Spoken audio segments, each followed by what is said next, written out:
Il y a d'abord le temps qui s'affole. La transparence de ces fameux cubes de verre, il y a les couleurs métallisées plus ou moins moirées. À y regarder de plus près, c'est une fenêtre qui ouvre les frontières de la perception, questionne le regard. L'énigme de la vision est mise en jeu, c'est la marque de fabrique de Laribel. Sa première particularité, ce qu'on remarque, c'est le matériau qu'il a choisi, qui est quand même assez rare, qui est le verre. Et en fait, il a intégré à son atelier un procédé de traitement du verre qui est en fait un procédé industriel qui s'appelle la métallisation en couche mince.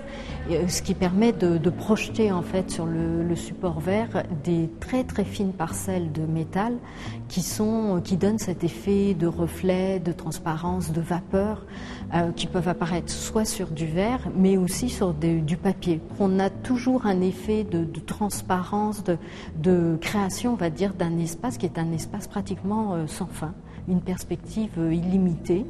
Et selon qu'on bouge, selon qu'on se dirige différemment autour de la sculpture, on a un effet de couleur et un effet d'espace qui est différent. Plus loin, même technique, mais le rendu est différent. Un rendu rempli d'illusions, sorte de mirage comme l'artiste inventeur aime les appeler.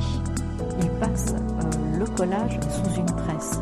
Donc du coup, les effets de matière qui sont généralement ce qu'on voit très bien dans un collage disparaissent pratiquement complètement.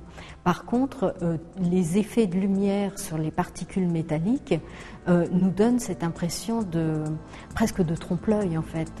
Dans certaines parties du tableau, on a l'impression que c'est une draperie faite vraiment très précisément. De ces boîtes de verre de 1950 à nos jours, le visiteur est invité par l'artiste inspiré parfois par la science-fiction, un voyage de la machine à remonter le temps, des œuvres à découvrir jusqu'au 22 mai au Carré d'Art de Nîmes.